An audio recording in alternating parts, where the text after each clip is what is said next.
How's everybody doing out there? Getting a start about the same time as yesterday. I actually got moving a little sooner, but needed a cup of coffee before I got going. It's kind of that point in the summer where it could really use a cool day to sleep a little longer, right? But it's a beautiful morning. Getting out here with Miss Meg, who's pretty happy for her walk. I think we're going to start that turtle project tomorrow. I'm ready to do some painting. Don't know about the rest of y'all, but I'm literally looking forward to painting that turtle. Probably got to get Mr. Painter to help me make a couple more so I don't run out of painting projects. Oh, good morning, Daniel from New Zealand. Thank you. Glad you like my dog. Thanks for joining us. Yeah, I'm pretty excited about the turtle painting project. Another project we're probably going to start pretty soon because it's water bath canning as opposed to the pressure cooker, and it won't totally heat the house up, is doing some work with our apples. Something that I've been wanting to do is making, where are you going? Mommy's not going over there. Been wanting to make my own apple pectin, because this last year I realized when I was looking at the pectin labels, they actually have a preservative in it. And the old-fashioned way of cooking, or canning I should say, don't really need to add preservatives. So if I make my own apple pectin for making like jellies and jams, then it won't have any preservatives in it. I think that might be interesting to a number of people that are into canning. The other thing I want to do with apples is I want to do some slices in jars and do a simple syrup with them.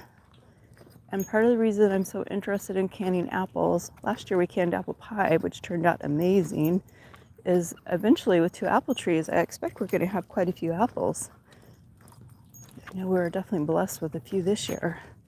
So learning how to preserve apples for use over the winter is probably a good idea when you have 2 apple trees, right? So that's on the agenda. And then almost ready to pick back up on the sewing projects. Got to make some doll dresses for those little great nieces and some for the charity Bowl for the Cure, which supports a local cancer organization that supports patients as opposed to the big corporate cancer organizations. So I'm all about that. But those are some things that we're looking forward to doing.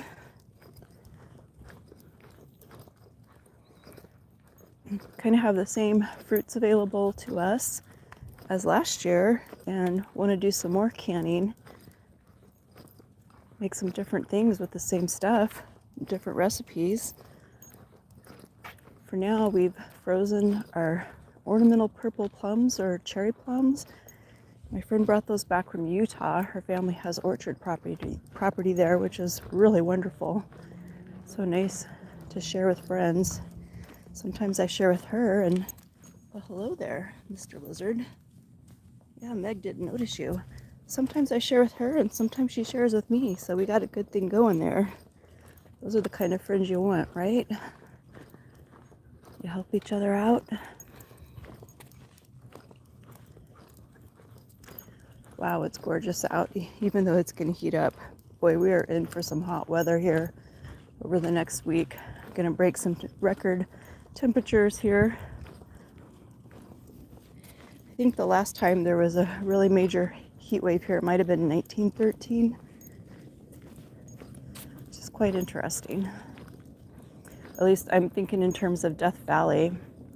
Death Valley has seen 130 or possibly higher before, and that was back in 1913. And they're predicting that Death Valley is going to get that as well. Thankfully, we don't live in Death Valley. Hi, Coco. Good morning. Thanks for joining us. Yeah, I kind of would love to visit Death Valley in the wintertime. You don't really want to be driving out there this time of the year because you might mill your tires. That in 130, what would you do, right?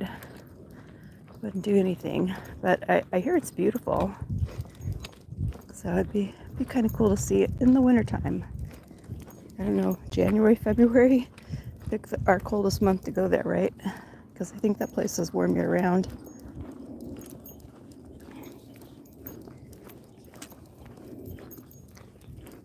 We got some more walkers out there.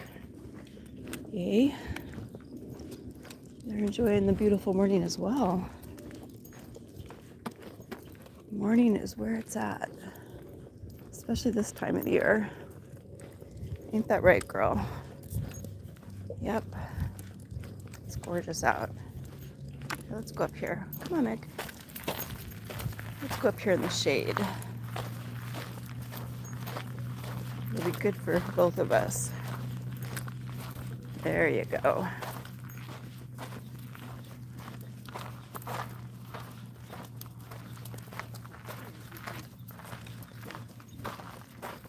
Morning.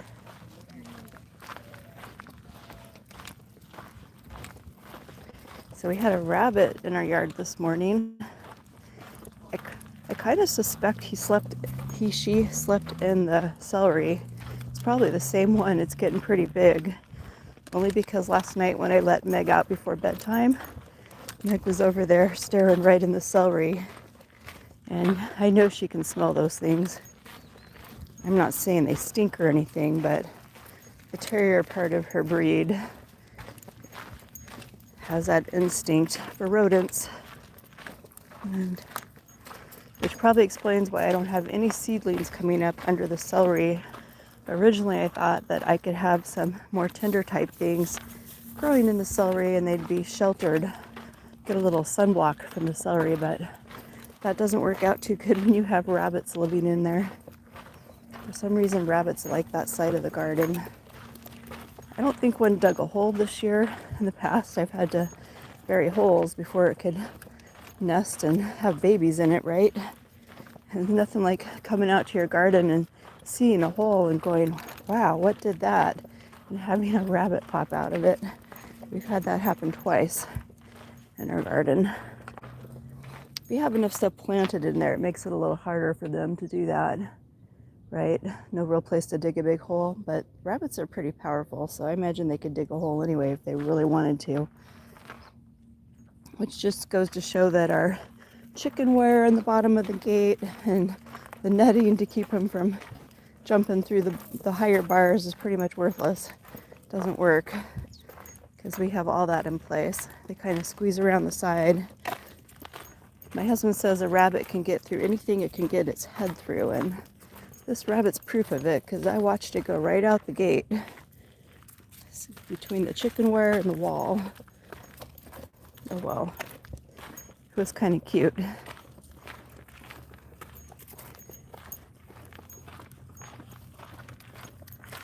Beautiful morning out there in the wash.